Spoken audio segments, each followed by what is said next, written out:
What's going on, guys? Welcome along to another video. I'm Matt over DSR, and today I'm at Branson's Yamaha side testing out the Yamaha XSR700. I'm going to be trying to answer the question, do I think this bike is better than the MT-07? Zoe does have the MT-07, so I have ridden it a few times.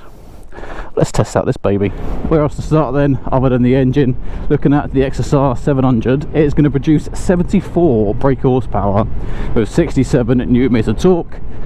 That's the same amount of torque as the MT-07, but 2 brake horsepower more than the MT-07. Just like the MT-07, the XSR7 is your kind of entry-level, more budget-friendly, middleweight CC bike. By that I mean there isn't really any tech to talk about this. So looking at what tech we do have on it, we've got LEDs all round. We've got this inverted LCD screen, so a black background with the white writing. I think it looks really nice, and that's about it. Not much else to talk about. Same as the MT-07, it's a very basic bike, but it's easily marketed at the newer riders. But what I like about this bike is Yamaha have really brought in the retro style into this one. So not only is it kind of marketed towards the newer rider, lesser experience, but actually also this is more targeted towards the older generation that wants a reliable, comfortable bike with retro looks but modern reliability. Hey, caramba. There are a few different bikes out there that hit that category. So looking at Kawasaki, they've got the 650 RS and then the 900 RS. Honestly, some people see all these cameras and they just don't know what to make of it. This is my lance. I like to spear people that get in the way. Mainly kids. Around town riding then, fueling, it's okay. I'm in second gear, doing around 25-30 miles an hour, and coming on and off the throttle there's a little bit of jerkiness. Whack it in third, wait for the little crew to get out of the way. Third is a little bit easier. Coming on the throttle there's not as much. Off the throttle there's still a little bit of body movement, but it is pretty easy to ride around town and town speeds. Learner, you're mine. Oh, it's done me. This lip here is right lethal.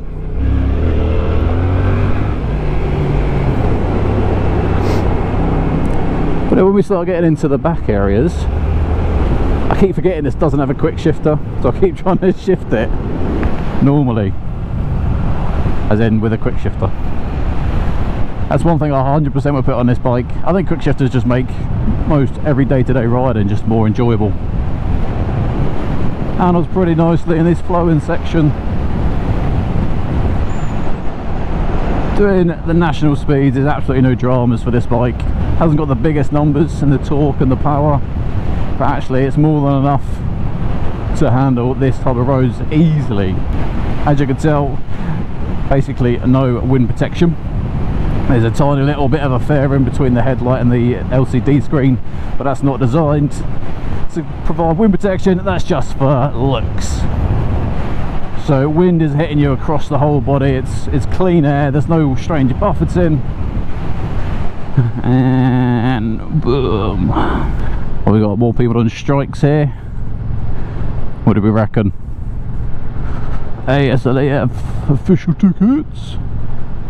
I have no idea what that is. Nice to see on the LCD screen as there is a fuel gauge. Back in the day you just had the fuel light and it's frustrating. Hey, don't worry about me then, love. Don't say sorry now.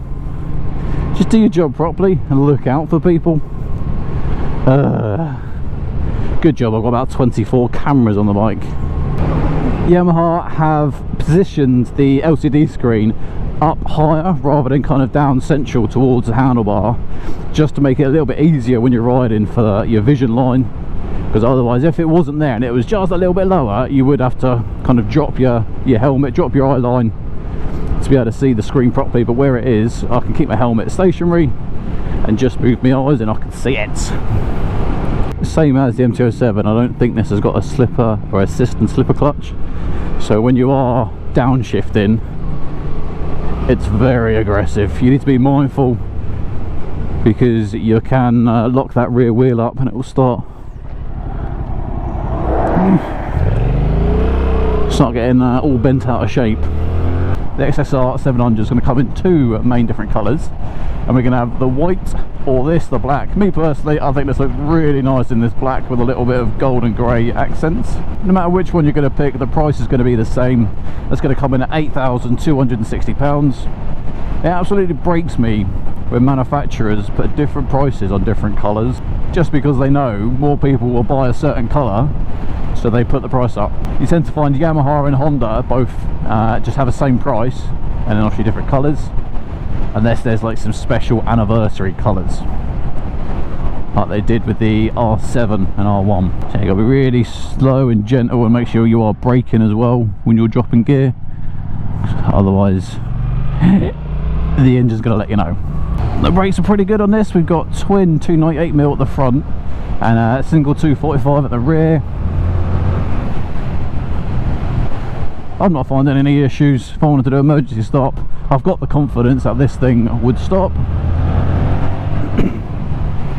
As we know, cheaper bikes, manufacturers tend to put subpar parts when it comes to brakes and suspension, just to keep the cost down. Argue against me all you want, we all know it's true. Sometimes you're getting a right cheap bike and you're like, I've got two pieces of wood trying to stop me and a pogo stick under my seat.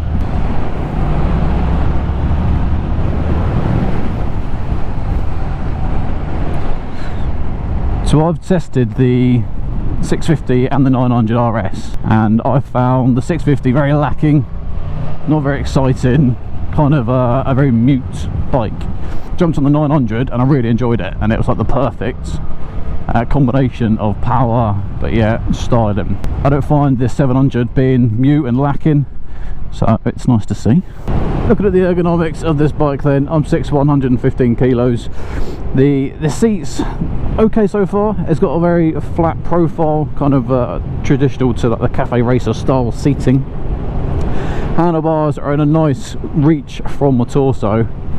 Pegs are kind of almost underneath my knees, so there's a really nice seated position. There's not really any strain on my body. I'm not leant over, my feet aren't underneath my bum, giving me achy knees. Just trying to make sure I don't destroy this second X3 360, because Zoe would not be happy. But yeah, so even for a bigger guy like myself, it's comfortable. It is. Suspension over these back roads, it's okay. It's okay. There are obviously some bumps, but I'm not getting thrown around, and there's no real harsh jarring coming through my back.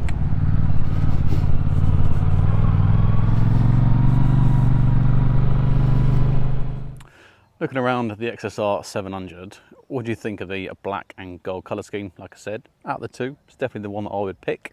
As you can see, the seat does have this very cafe racer, low profile, kind of in line with the tank as well. The seat height is only 835mm, and being 6'1", I can flat foot both sides. So it's a very manageable bike. I really do like this kind of retro styling it's got, especially at the rear. That rear running light and brake light is very, very nice. That then leads us nicely to the tank. This has only got a 14-litre tank. No issues so far with reflection with the LCD screen.